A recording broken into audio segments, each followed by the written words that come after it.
subject. And yeah, there we go. There we go. Lighten things up. Got the camera sequencing, so it's going to come over here to me eventually. And then outputs. Get that Facebook action going up here. And Douglas also goes out over Facebook. Oops, wrong board. Okay.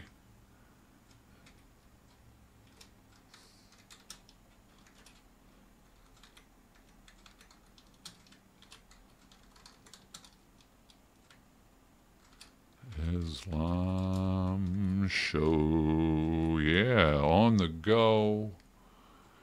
And let's see, bam, and a boom. Host Richard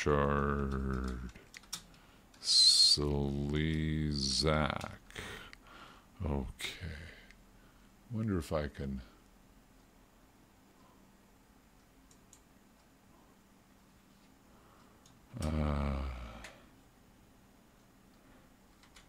Covering book 3, Bukhari Hadiths,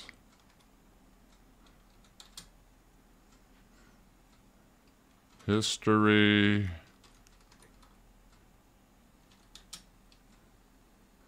and let's see, and is above the 7, yeah, and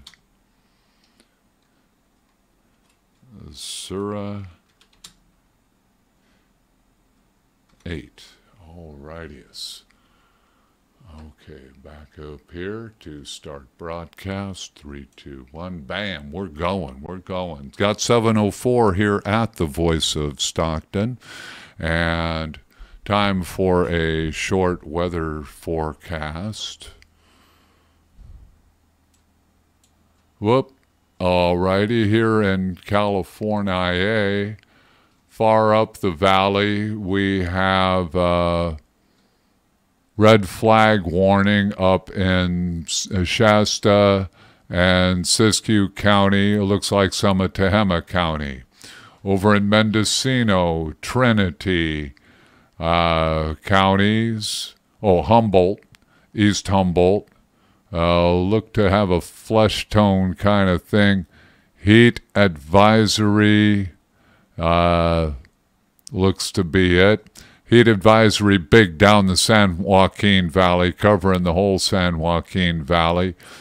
In the meantime, San Joaquin County has this gray stuff, air quality alert. Yeah, it's all along the Sierras. San Joaquin County, East Alameda as well, East Contra Costa. Looks like it's being pushed to the east by whatever wind is going on. Not much of a wind. So very still around Stockton as I came up from the south side. And let's get the right mouse for the right screen and let us go to our local environs.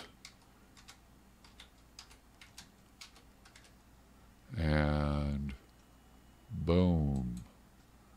Okay. And hazardous weather conditions. This is as of 6:35 p.m. at Stockton Airport. Humidity is at 30%. Wind is 5 miles per hour out of the west. Barometer is at 29.88 inches of mercury. Dew point 58 degrees. Visibility 7 miles. Heat index is 89 degrees. The actual temperature is 91 degrees. It's fair weather. This evening is going to be haze, then mostly clear with a low of 63. Monday, hot with a high of 98. Monday night, mostly clear with a low of 65. Tuesday, hot, high of 98. Tuesday night, mostly clear, low of looks to be 66. Wednesday, hot, clear, high of 98.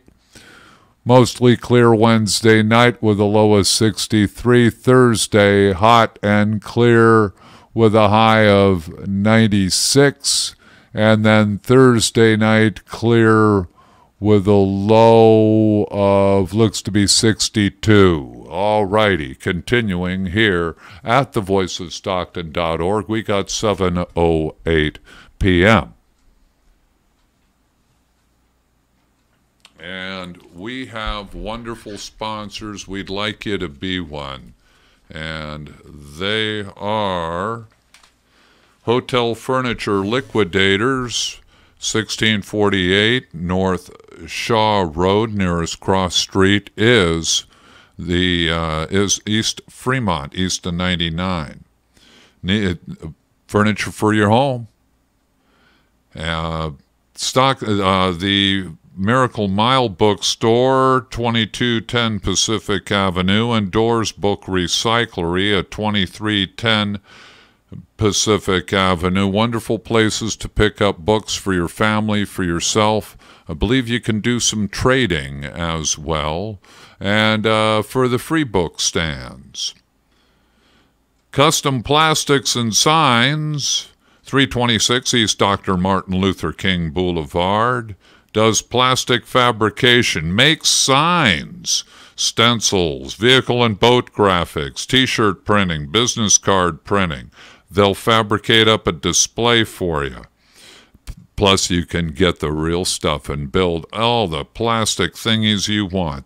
For they got sheets, rods, and tubes. That's Custom Plastics and Signs, 326 East Dr. Martin Luther King Boulevard. Millennium Computer Repair, 209-922-1879. Give Sarfraz Khan a call.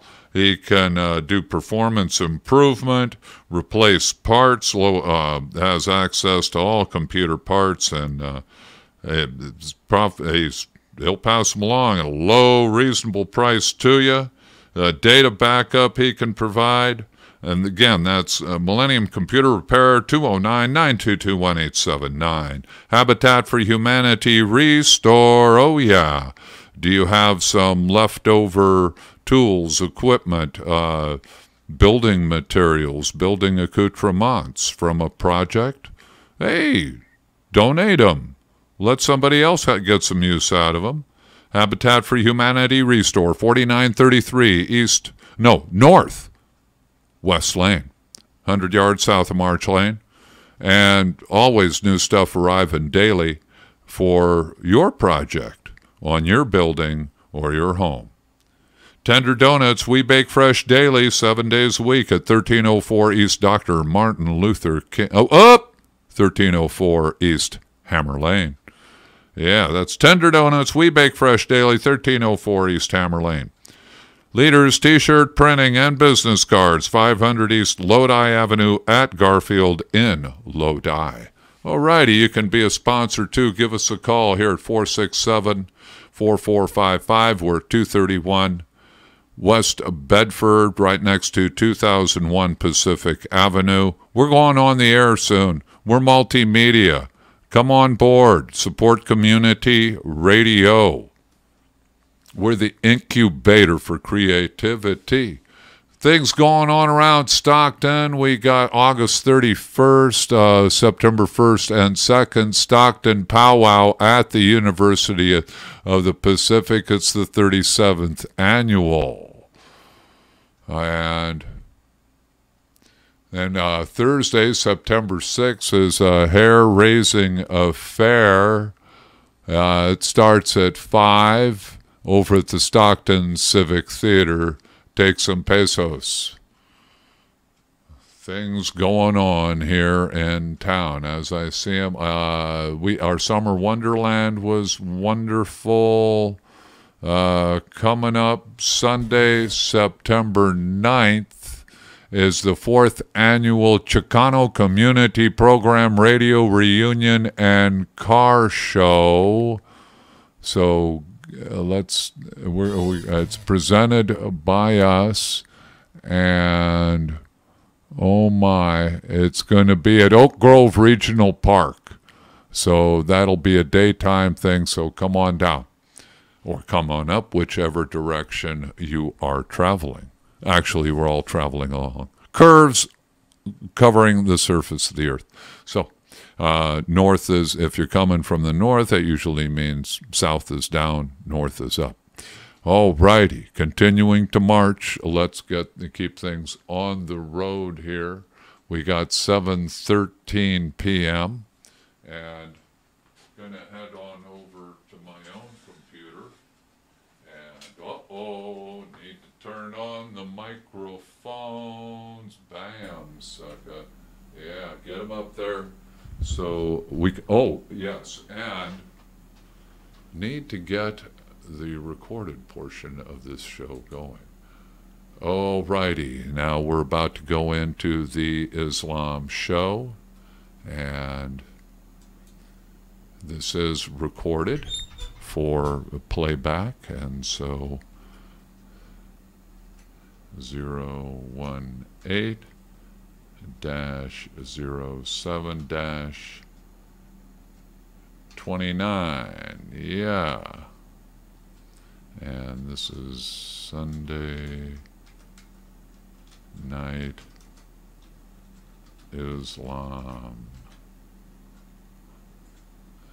And about to start, we got 7:14 p.m. and 3, 2, 1. Good evening, ladies and gentlemen, listeners to the voice of Stockton.org, KXVS.org, and viewing this over Facebook and YouTube. I am Richard Slezak, and I'm pretty sure we're broadcasting out. In case we're not, oh well. I did click it on for Facebook and YouTube. And let me get going over here with our show for this evening. And I'm going to be starting with the Bukhari Hadith Sunnah Book 3. We're going to finish that up this evening.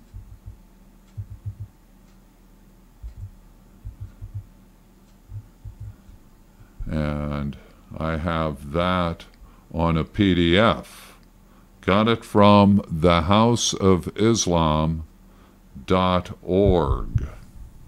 Alrighty, let me go down to the right file here and double click it, and something should be coming up momentarily. Oh my, how's the sound doing? Oh, there we go, better on the audition, because I don't want the replay to be real quietude. I want people able to hear it. Oh, get out of there. Ring, ding. Yeah, there we go. And click the Al-Sahih Bukhari and give it an open up on these wonderful machines. And other things going on. We have the August 7th at Janet Lee Plaza is National Night Out, 35th. And New School Aikido is having a August 4th big event, so head on over. They're now at 1267 Country Club Boulevard here in Stockton. Great stuff to learn. It's good to do it well. Hey, it's a martial art, but it's effective. So continuing. We have arrived now at the PDF, and it is my duty to get started. Uh-oh, that's all the way to book 4, so back up a... Oh, there we go. There we go. Okay. And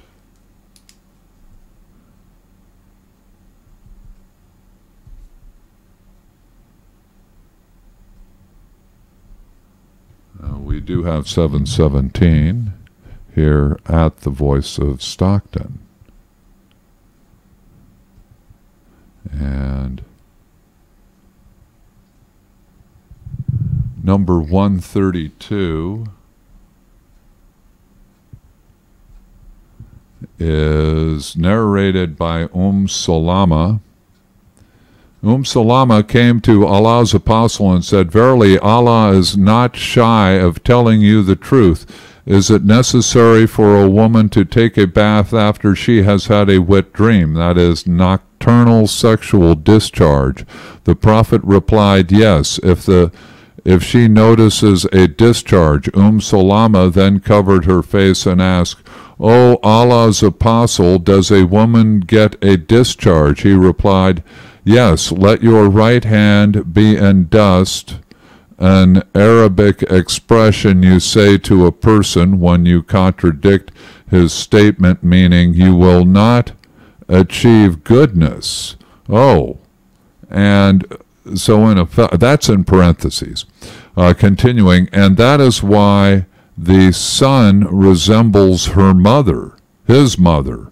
Oh, so you could reduce that. He replied, "Yes, you will not achieve goodness, and that is why a son resembles his mother." Ooh. Well, okay, there it is. Number 133, narrated Abdullah bin Umar. Once Allah's apostle said, "Amongst the trees there is a tree, the leaves of which do not fall, and it is like a Muslim. Tell me the name of that tree." Everybody started thinking about the trees of the desert areas, and I thought of the date palm tree, but felt shy to answer. The other asked, "O Allah's apostle, inform us of it." He replied, "It is the date palm tree." I told my father what had come to my mind, and on that he said, "Had you said it, would have preferred it to such and such a thing that I might possess." Okay, number 134, narrated Ali. I used to get the emotional urethral discharge frequently, so I requested Al-Miqdad to ask the Prophet about it. Al-Miqdad asked him, and he replied, "One has to perform ablution," and in parentheses after it, and then it refers to hadith number 269, so that's in like book 5 of volume 1. Then number 135, narrated Nafi. Abdullah bin Umar said, "A man got up in the mosque and said, 'O Allah's apostle, at which place you order us that we should assume the ihram?' Allah's apostle replied, 'The resident of Medina should assure the ihram from Dhul Hulayfa, the people of Syria from Al-Juhfa, and the people of Najd from Karn." Ibn Umar further said, "The people consider that Allah's apostle had also said the residents of Yemen should assume ihram from Yalamlam."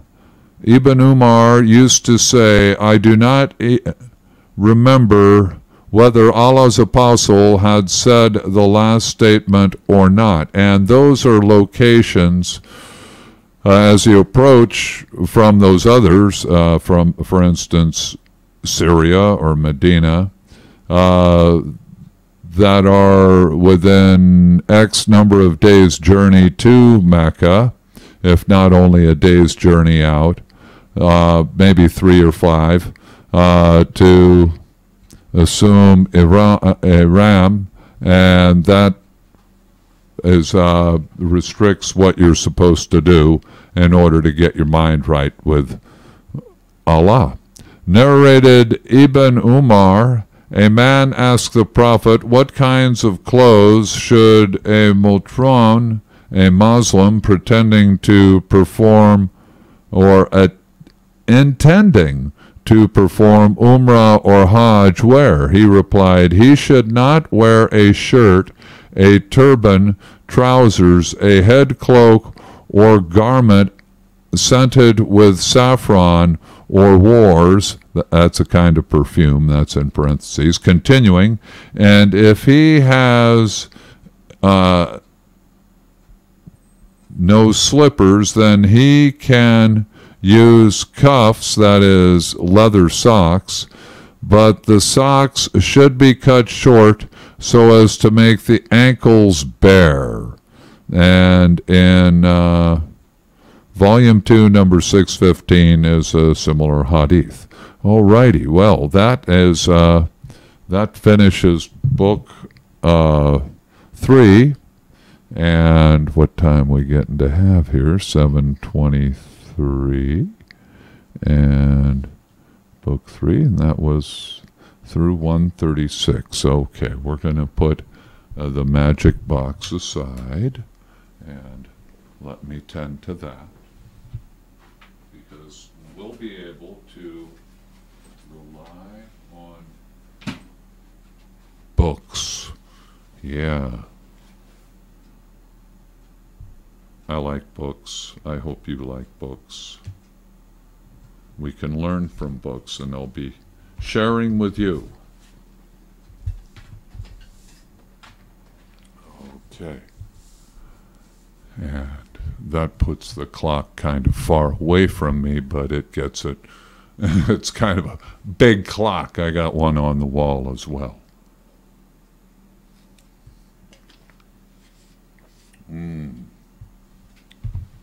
All righty. Nobody's here in the studio. Let me make a mad dash. Oh, yes. Mad dashing. Mad dashing. I am a mad dasher.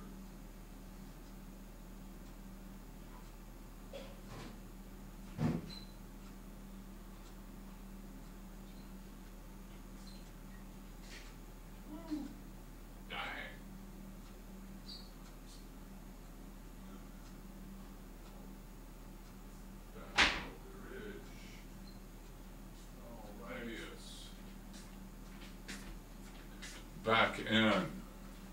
We'll be doing it momentarily.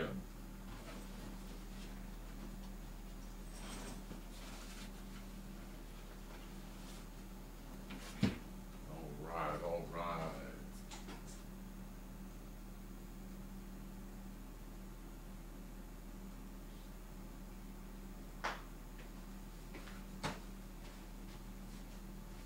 All righty-us. Now we're going to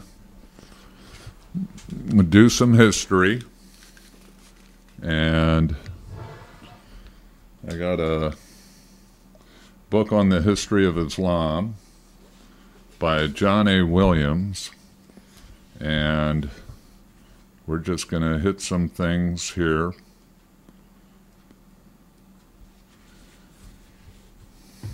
And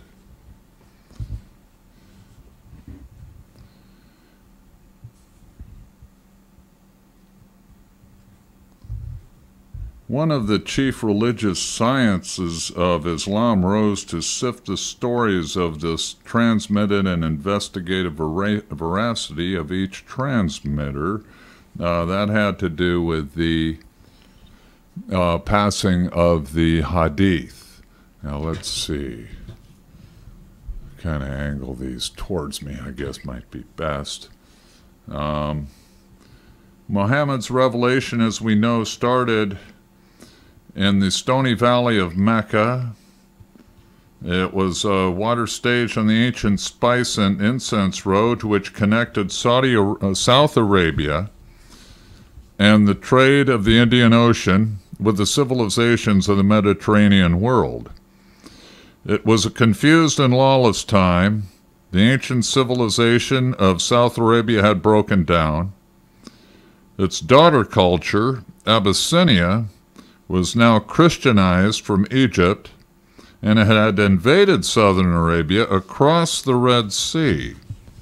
Now in the north, the Christian Byzantine Empire was engaged in a centuries-old war with the Zoroastrian Persian Empire, and it cost the Byzantines 250,000 soldiers, and it cost the Persians about 300,000 plus.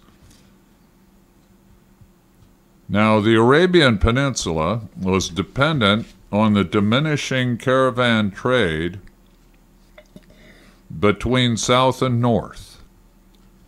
Now, there were tribal wars, anarchy, economic decline, and increasing camel nomadism were the rule. Judaism, Manichaeism, Christianity were penetrating slowly into the peninsula, and scattered communities of Jews and Christians could be found there, but most Arabians clung to the idols of their ancestors.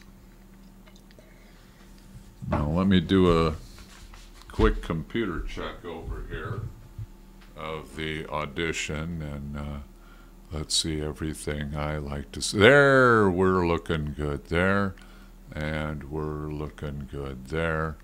7:28 here at the Voice of Stockton, and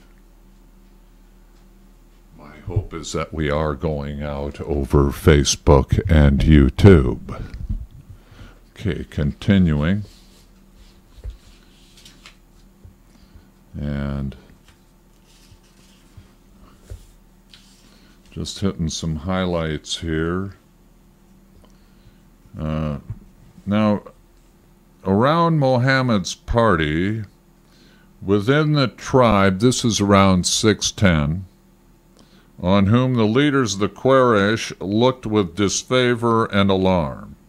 While not particularly devoted to their gods as such, they distrusted any sign of social or political innovation. As long as the Prophet's clan protected him, he could not be harmed. So this is during the Meccan period. But his followers and other clans were more vulnerable. This is now focusing in around 614. Muhammad therefore sent some of them to Abyssinia, where they were protected by the Negus, that is, the ruler of the land. It was conceivable that at this time the Prophet was contemplating some sort of alliance with Abyssinia. This is Muhammad b. Muslim al-Zurif from Abu Bakr and Abd al-Rahman and al-Harith, Hashim al-Makhimini from Salama bint Abi Umayyah, the wife of the apostle, said, "When we reached Abyssinia, the Negus gave us a kind of reception." This is around 615.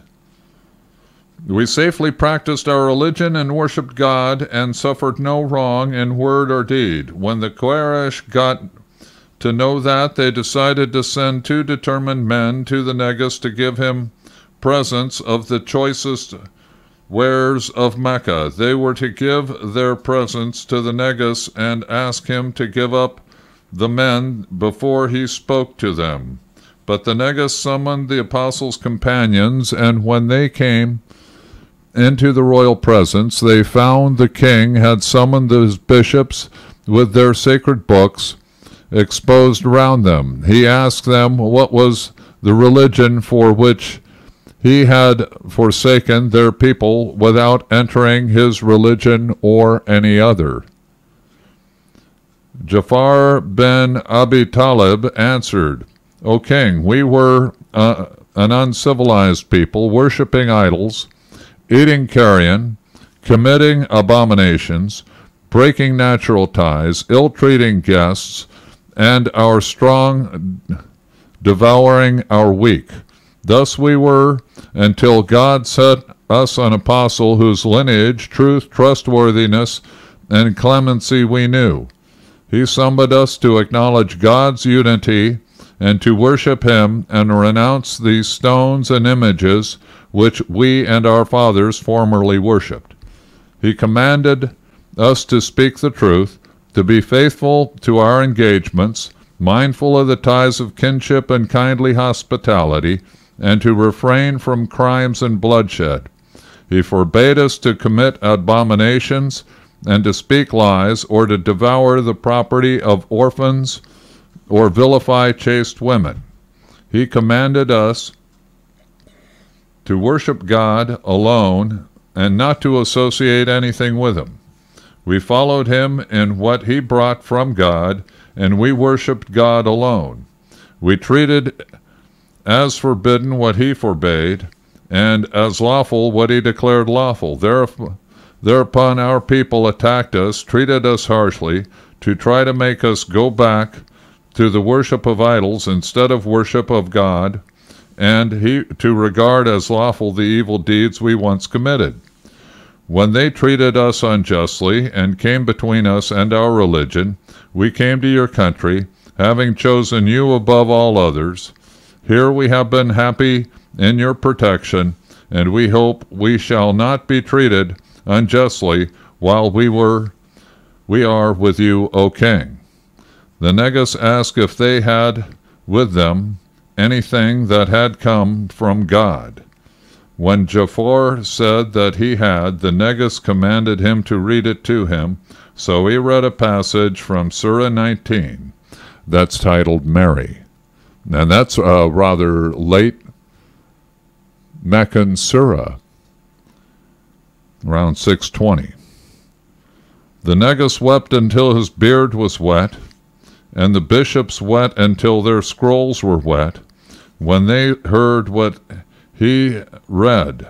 Then the Negus said, Of a truth, this and what Jesus brought have come from the same niche. You too may go, for by God I will never give them up to you, and they shall not be betrayed. This may well be...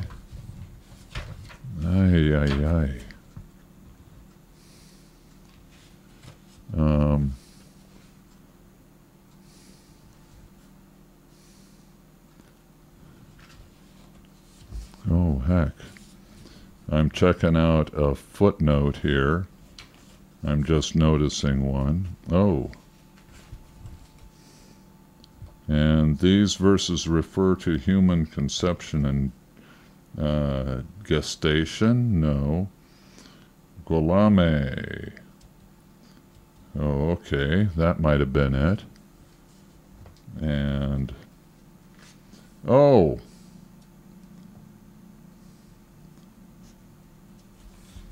Well...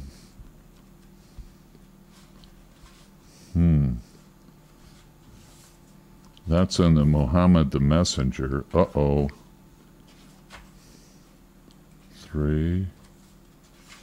God commands, God rewards. Let me get... Oh, this is chapter 2 then. Okay. No, I thought that might have been a hadith in its own right, but it's not. From another source. Possibly the first biography on Muhammad that came in the 700s. Alrighty, continuing, and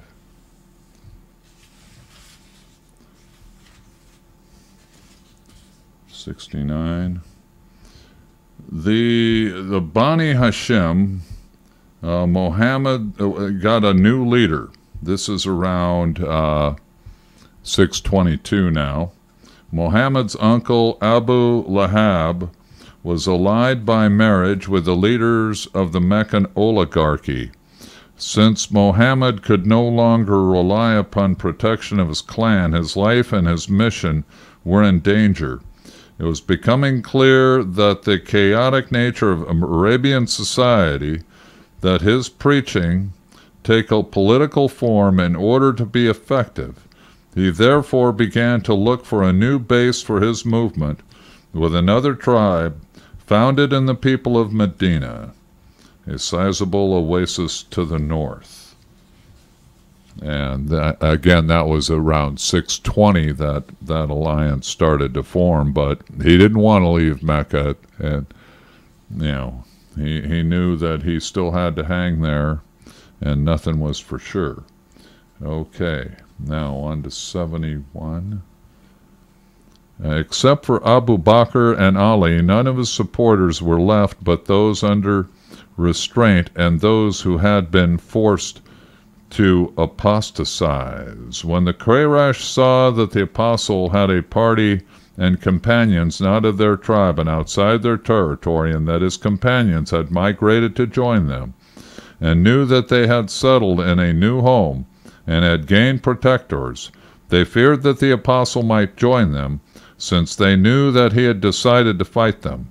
So they assembled in their council chambers, the house of Qasavi bin Kalab, where all their important businesses conducted, to take counsel what they should do in regard to the apostle, for now they feared him. Again, that sounds like about July, August, September 622. Thereupon Abu Jahl said that he had a plan which had not been suggested hitherto, namely that each clan should provide a young, powerful, well-born warrior, then each of these should strike a blow at him and kill him. Thus they would be relieved of him, and responsibility for his blood would lie on all of the clans. His clan could not fight them all, and would have to accept the blood money to which they would all contribute. Among the verses of the Quran which God sent down about that day and what they had agreed and this is from this verse 30, Surah 8, which is going to be our next surah. And when the unbelievers plot to shut thee up, or to kill thee, or to drive thee out of thy plot, but God plots too. They plot, but God plots too, and God is the best of the plotters. And then we go into, now Abu Bakr was a man of means. He bought 2 camels and kept them tied up at his house. And so on they went to Medina. Now, the apostle alighted. When he asked to whom the date stone belonged, Muad bi Afri told him the owners were orphans in his care, and he could take it for a mosque, and he would pay the young men for it. The apostle ordered that a mosque and lodgings for his family be built, and he joined in the work to encourage the Muhajirin and the Ansar, that is, the immigrants and the Medinans. The Muslim community was thus established. When the Prophet was firmly established in Medina, and his brethren, the immigrants, were gathered to him, and the affairs of the helpers arranged, Islam became firmly established, prayer was instituted, the alms tax and fasting were prescribed, legal punishments were fixed, the forbidden and permitted prescribed, and Islam took up its abode with them. The people gathered to him at the appointed times of prayer. At first the Prophet thought of using a trumpet like that of the Jews. He disliked the idea of of a trumpet. He ordered a clapper to be made. But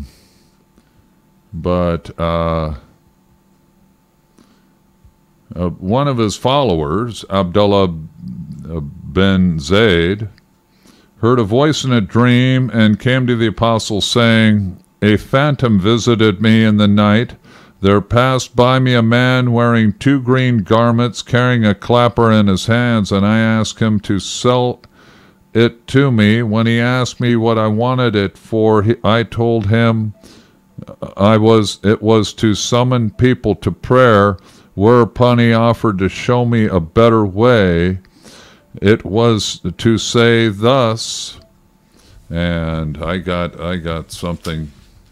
Oh, they hung up. I bear Allah Akbar, Allahu Akbar, Allahu Akbar. I bear witness that there is no God but God. I bear witness that Muhammad is the apostle of God. Come to prayer, come to prayer. Come to salvation, come to salvation. Allahu Akbar, Allahu Akbar. There is no God but God. Muhammad was told of it, and he liked it. So Bilal had the most penetrating voice, acted as the first muezzin, and my house was the highest of those round the mosque, and Bilal used to give the call from the top of it every day. And he would sit on the housetop waiting for the dawn. When he saw it, he would stretch out his arms and say, "O God, I praise thee, and ask thy help for Quraysh, that they may accept thy religion." I never knew him to omit those words for a single night. Muhammad hoped the Jews would come around to him. Most of them opposed him with ridicule and rebellion. This is, as we know now, into 620. Well, they were there. So 623, 624, 625. In this they joined the hypocrites, the munafiqin, those Medinans who had accepted him insincerely. In the ensuing struggles, most of the Jews were killed or banished. So that's our history for a lesson for this evening. And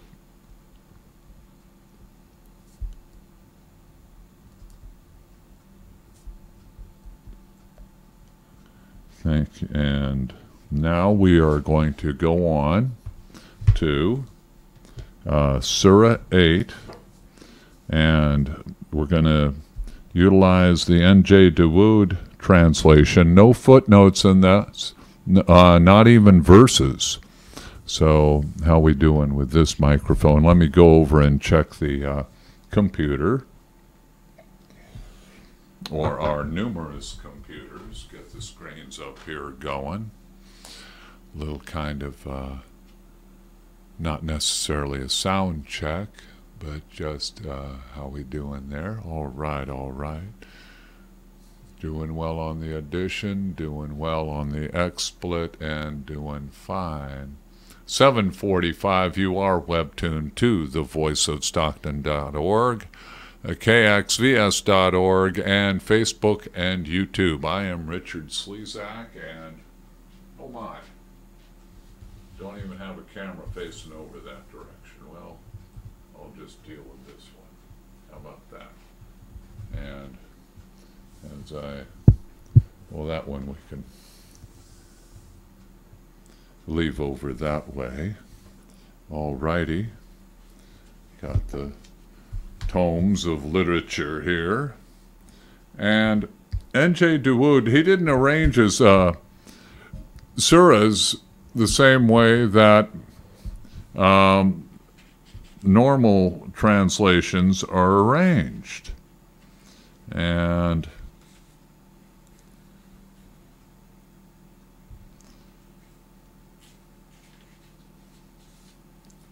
he now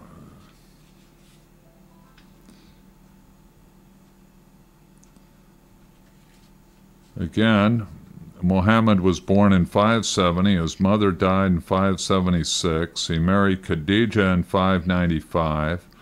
Beginning of the call in 610. 615, his followers went to Ethiopia. And for the most part, when they came back, they went to Medina. And 619, death of Khadija. 620, Muhammad reputed night journey. That was a dream. 622, the Hijrah, flight of migration and Muhammad of his followers to Medina. So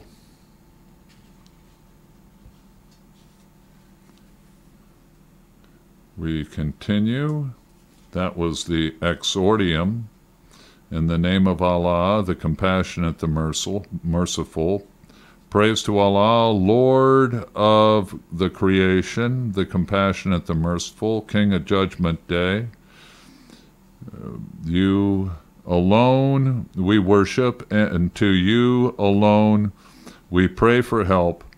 Guide us to the right path, the path of those whom you have favored, not of those who have incurred your wrath, nor of those who have gone astray.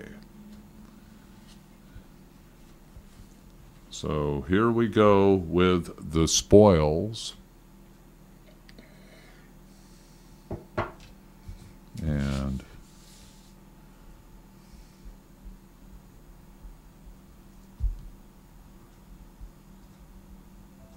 oh my, somebody wants to talk to me, but not right now.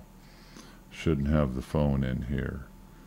And we'll be reading from page 306 through 312. 1956 translation first published. They ask you about the spoils. Say, the spoils belong to Allah and the Apostle. Therefore, have fear of Allah and end your disputes. Obey Allah and His Apostle, and if you are true believers. The true believers are those whose hearts are filled with awe at the mention of Allah and whose faith grows stronger as they listen to His revelations.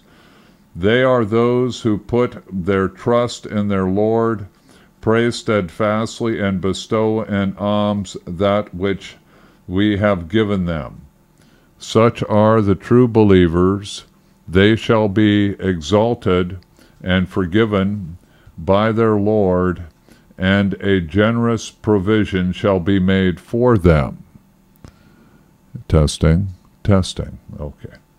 Your Lord bade you leave your home to fight for justice, but some of the faithful were reluctant.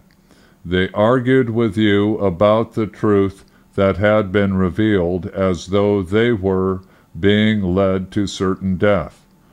Allah promised to grant you victory over one of the two bands, but you wished to fight the one that was unarmed.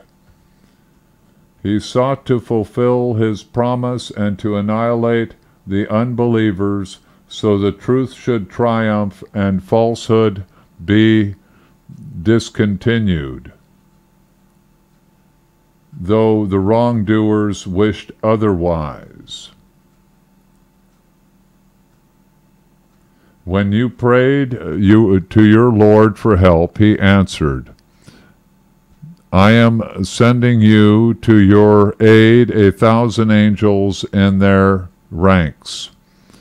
By this good news Allah sought to reassure your hearts, for victory comes only from Allah. He is mighty and wise. You were overcome by sleep. As a token of His protection, He sent down water from the sky to cleanse you and to purify you of Satan's filth, to strengthen your hearts and to steady your footsteps. Allah revealed his will to the angels, saying, I shall be with you. Give courage to the believers. I shall cast terror into the hearts of the infidels, strike off their heads, maim them in every limb.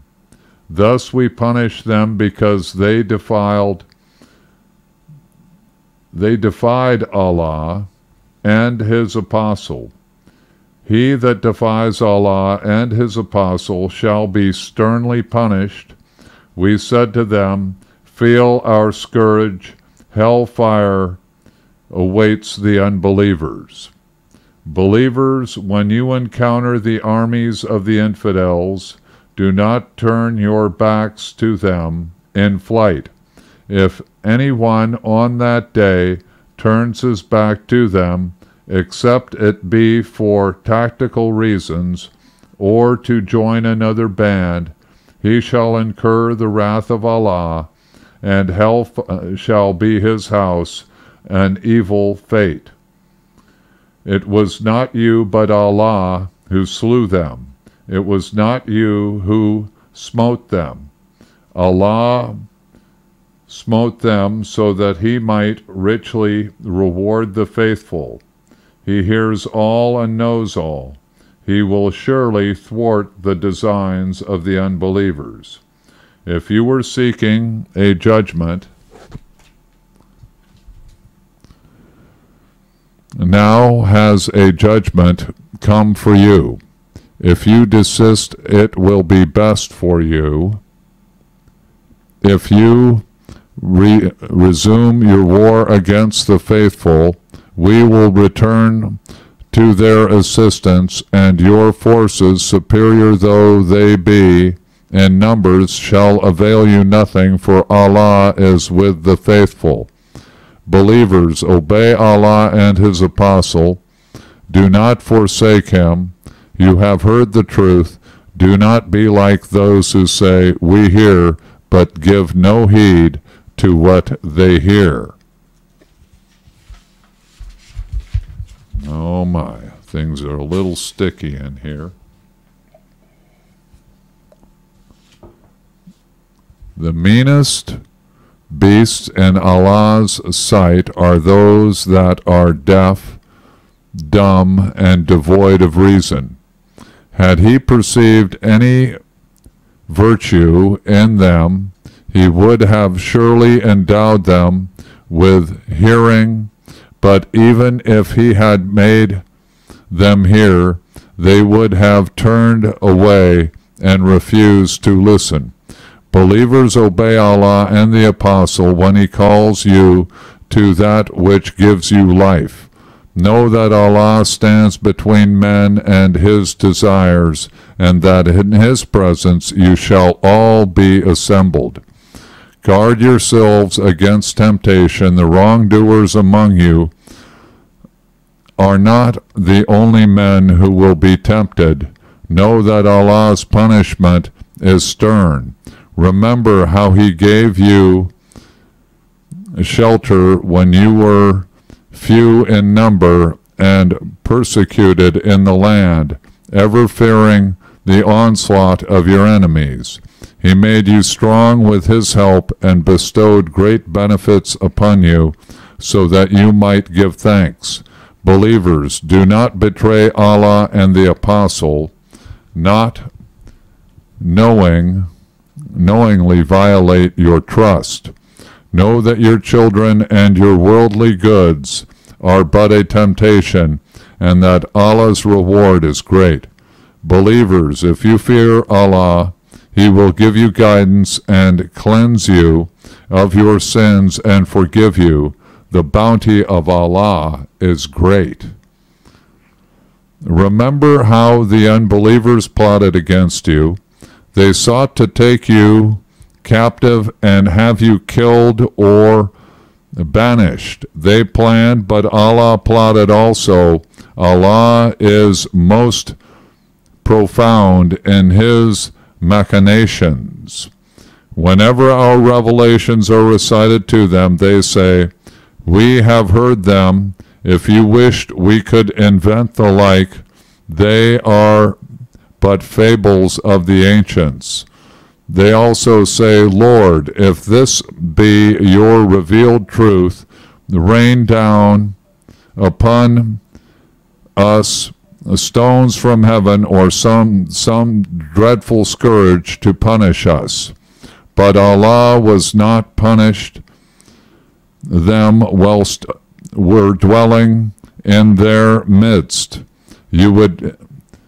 Nor would he punish them if they sought forgiveness of him. Yet it is but just that he should punish them, for they have debarred others from the sacred mosque, although they have no right to be its guardians. Its only guardians are those that fear Allah, though most of them do not know it. Their prayers at the sacred house are nothing but whistling and clapping of hands. They shall be punished for their unbelief. The unbelievers expend their riches in debarring others from the path of Allah. Thus they dispute their wealth, but they shall rue it, and in the end be overthrown. The unbelievers shall be driven into hell. Allah will separate the wicked from the just. He will keep the wicked one upon another, and then cast them into hell. Such are those that shall be lost. Tell the unbelievers that if they mend their ways, their past shall be forgiven, but if they persist in sin, let them reflect upon the fate of their forefathers. Make war on them until idolatry is no more, and Allah's religion reigns supreme.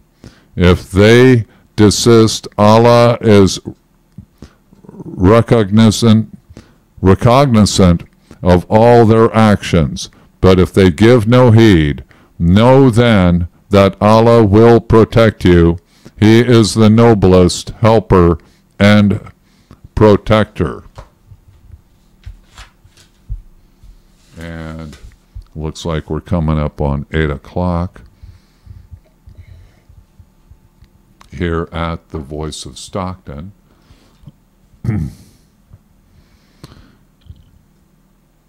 And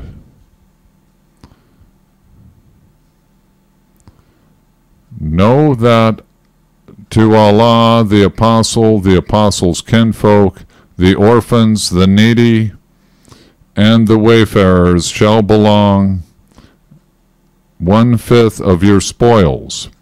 If you truly believe in Allah and what we revealed to our servants on the day of victory, the day when the two armies met, Allah has power over all things. It's 8 p.m. You are webtuned to thevoiceofstockton.org. I am Richard Slezak, and this is Surah 8. You were encamped on this side of the valley, and the unbelievers on the farther side, with the cavern below. The caravan below. Had they offered battle, you would have surely declined, but Allah sought to accomplish what He had ordained, so that by a miracle he was destined to perish. He that was destined to perish might die, and he that was destined to live might survive. Allah hears all and knows all. Allah made them appear to you in a dream as a small band. Had He showed them to you as a great army, your courage would have failed you, and discord would have triumphed in your ranks. But this Allah spared you. He knows your inmost thoughts. And when you met them, He made each appear to the other few in number. that he might accomplish what he had ordained. To Allah all things return. Shall all things return. Believers, when you meet their army, stand firm and pray fervently to Allah so that you may triumph. Obey Allah and His Apostle, and do not dispute with one another. Lest you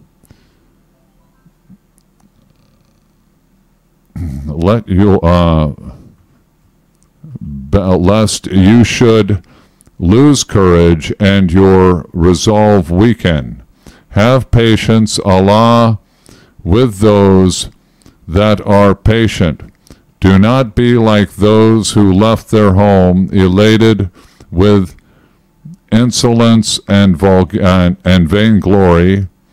They debar others from the paths of Allah, but Allah has knowledge of all their actions.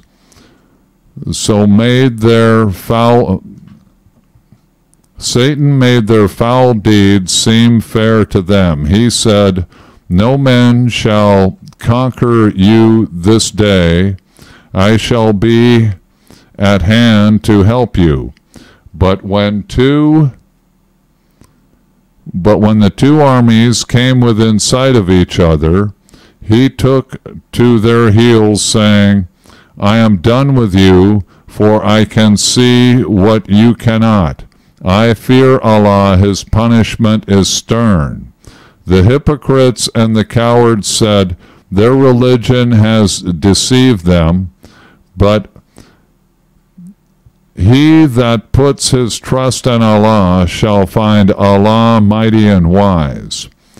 If you could see the angels when they carry off the souls of the unbelievers, they shall strike them in their faces and their backs, saying, feel the torment of hellfire. This is your punishment for what your hands committed.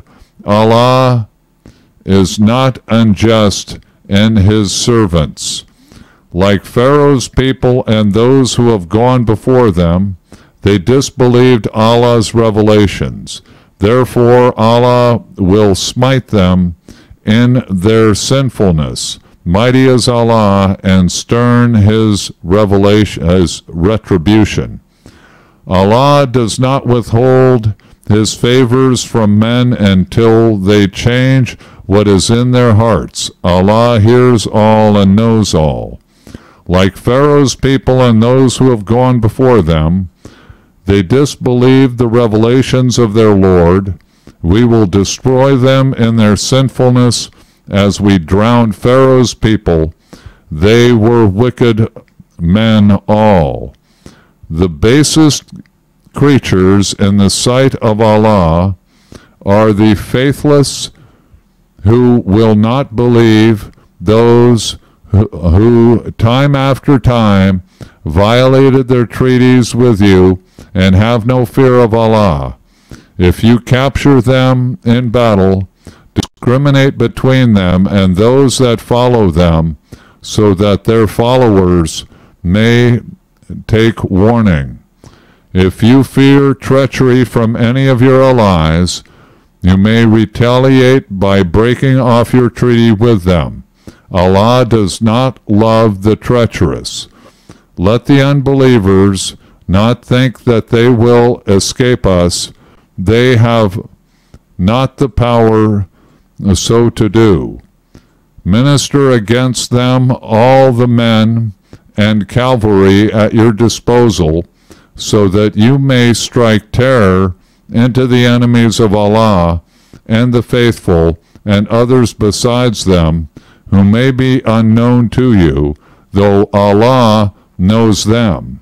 All that you give for the cause of Allah shall be repaid you. You shall not be wronged. If they incline to peace, make peace with them, and put your trust in Allah. He hears all and knows all. Should they seek to deceive you, Allah is all-sufficient for you. He has made you strong with His help. and rallied the faithful round you, making their hearts one, if you had given away all the riches of the earth, you could not have so united them, but Allah has united them. He is mighty and wise. Prophet, Allah is your strength and the faithful who follow you. Prophet, rouse the faithful to arms. If there are 20 steadfast men among you, they shall vanquish 200. And if there are 100, they shall meet 1,000 unbelievers, for they are devoid of understanding. Allah has now lightened your burden, for He knows that you are weak. If there are 100 steadfast men among you, they shall vanquish 200. And if there are 2,000, they shall, by Allah's will, defeat 2,000. Allah is with those that are steadfast. A prophet may not take captives until he has fought and triumphed in his land. You seek the chance gain of this world, but Allah desires for you the world to come. He is mighty and wise. Had there not been previous sanction from Allah, you would have been sternly punished for what? Turning page. You have taken. Enjoy therefore the good and lawful things which you have gained in war, and fear Allah. He is forgiving and merciful. Prophet, say to those you have taken captive, if Allah finds goodness in your hearts, He will give you that which is better than what has been taken from you, and He will forgive you. Allah is forgiving and merciful. But if they seek to betray you, know they have already betrayed Allah. Therefore He has made you triumph over them. Allah is wise and all-knowing.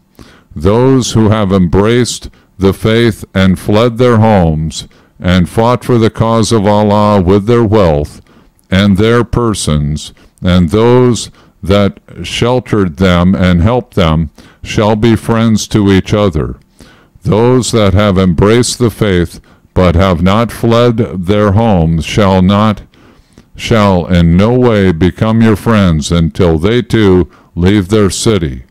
But if they seek your help in the cause of your religion, it is your duty to aid them, except against a people you have a treaty with.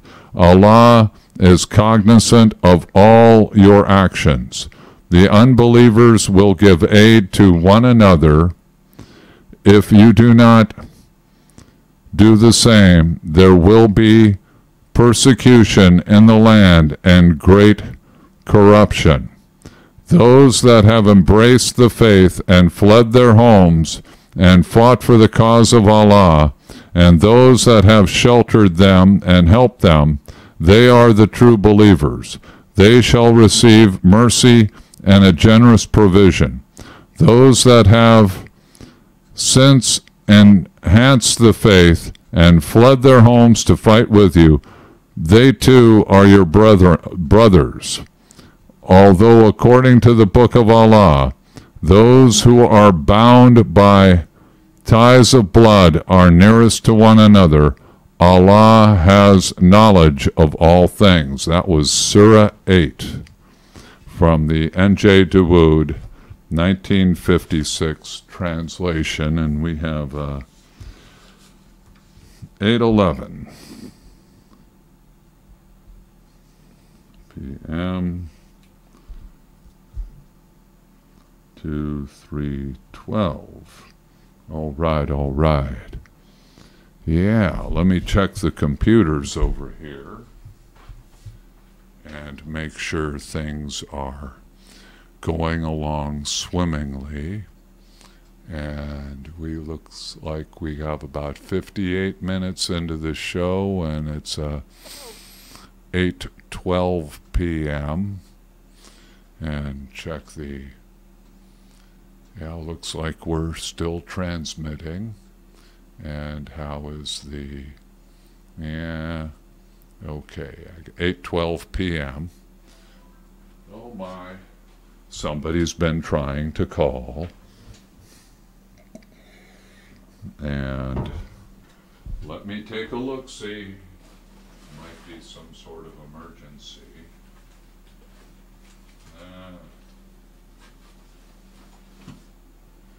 I can tell by the area codes. We have a phone in here, but oh, those are two missed calls. Uh-oh. That was my message. Oh well, I'll get her later. All right. Well, it's just about that time.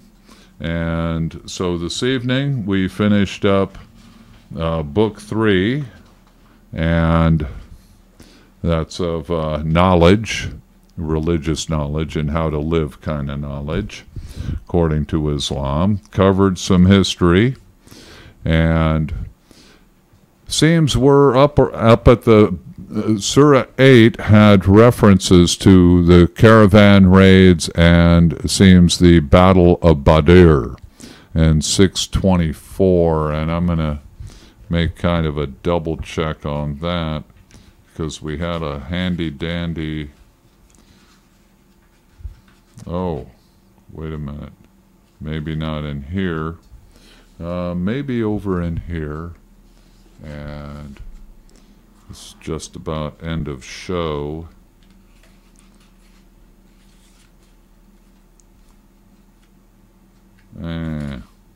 Not finding it, doggone it.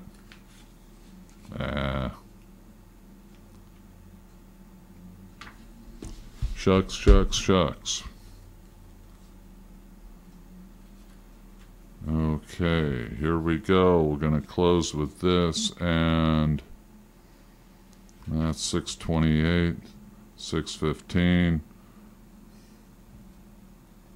Oh. Yeah, 624, the Battle of Badr. Quraysh defeated by the Muslims. So, we're at 624, 625, because then the next major thing was the Battle of Uhud, and the Muslims got kind of pushed around, but it was a battle to a draw, and the Medinans ultimately pulled out. So, alrighty, folks, that's the Islam show for this Sunday night. Thank you for being with us, and we'll be back next week at about this same time. And I am Richard Slezak. This is the voice of Stockton.org. We're going to get back to our regularly scheduled programming. And hello, welcome to Chef Tobias Cooks, here where we have kitchen conversations with professional chefs, cooks, home cooks, bakers, and